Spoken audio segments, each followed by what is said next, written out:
ये आगे बढ़ेंगे। आज बता दें आपको कि पीएम मोदी की जगह जयशंकर करेंगे यूएन को संबोधित। वार्षिक आम बहस में नहीं होगा पीएम मोदी का कोई वक्तव्य। आखिरी वक्त में इस कार्यक्रम में बदलाव हुआ है। तो संयुक्त राष्ट्र में आज होने वाले प्रधानमंत्री नरेंद्र मोदी के संबोधन का कार्यक्रम अचानक बदल गया है। आपको बता दें कि पीएम नरेंद्र मोदी यहां प्रस्तावित संयुक्त राष्ट्र महासभा सत्र के दौरान वार्षिक आम बहस में वक्तव्य नहीं देंगे। उनकी जगह विदेश मंत्री एस जयशंकर को संबोधन होने की संभावना जाहिर की गई है। संयुक्त राष्ट्र की ओर से जारी वक्ताओं की संशोधित अंतिम सूची से ये बात सामने आई है।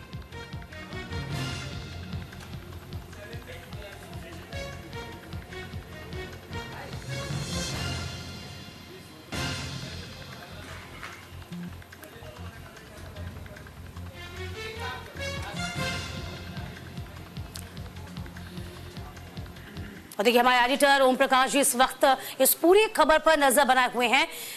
ओपी सर, देखिए एंड वक्त में ये सूची जारी की गई है, संशोधित वक्ताओं के नाम सामने आए हैं। वजह क्या है कि अब प्रधानमंत्री मोदी शामिल नहीं होंगे, वह वक्तव्य नहीं देंगे, और कहा यह भी जा रहा है कि विदेश मंत्री एस जयशंकर शामिल होंगे। जरा जानकारी।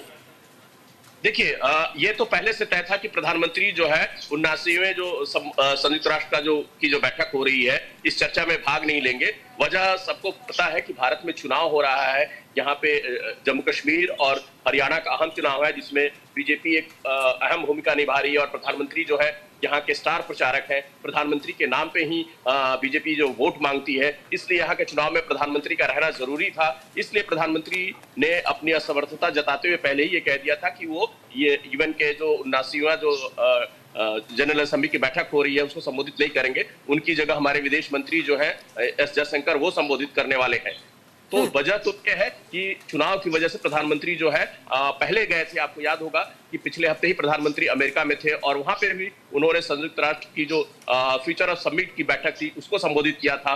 और मोटा मोटी आप उस बैठक को देखेंगे तो प्रधानमंत्री ने जो एक खाका खींचा था फ्यूचर ऑफ समिट में, वो बातें ही लगभग आज जयशंकर जब संयुक्त राष्ट्र को संबोधित करेंगे तो वहां वो बातें कहेंगे। इसके अलावा जो पूरे दुनिया में जो युद्ध हो रहे हैं, चाहे वो रसिया यूक्रेन की बात हो, मिडिल ईस्ट में जो कॉन्फ्लिक्ट चल रहा है उसकी बात हो, भारत ने हमेशा कहा है कि जो शांति का जो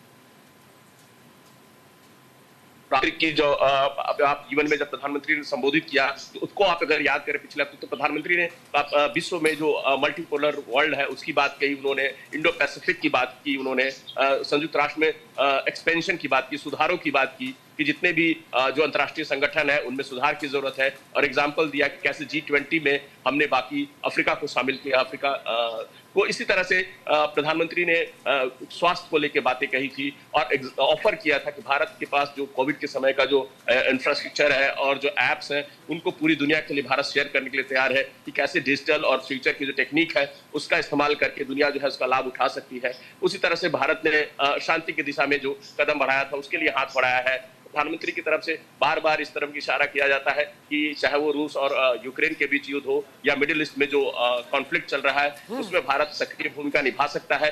और भारत की ये कोशिश है कि इन सभी मसलों का समाधान जो है वो शांति के तरीके से निकले। आज जो एक अहम बात हुई है, कल रात पाकिस्तान ने के जो प्रधानमंत्री हैं शहबाज शरीफ ने, उन्होंने अपने भाषण में भारत के जम्मू कश्मीर का मुद्दा उठाया और कहा कि जम्मू कश्मीर के लोगों की आजादी का भारत जो है इसका जवाब जो है हमारे फर्स्ट सेक्रेटरी जो है वहां पे यूएन में हमारे भाविका मंगलानंदन, उन्होंने इसका जवाब दे दिया और कहा कि जो देश आतंकवाद को खुद परोसता हो पूरी दुनिया में, जो पूरी दुनिया में आतंकवाद के लिए मशहूर हो, वो भारत में जम्मू कश्मीर की बात करता है। वो 370 के बारे में बात करेगा जहां पे खुद चुनाव नहीं होते हैं। उसके अलावा उन्होंने कहा कि जो देश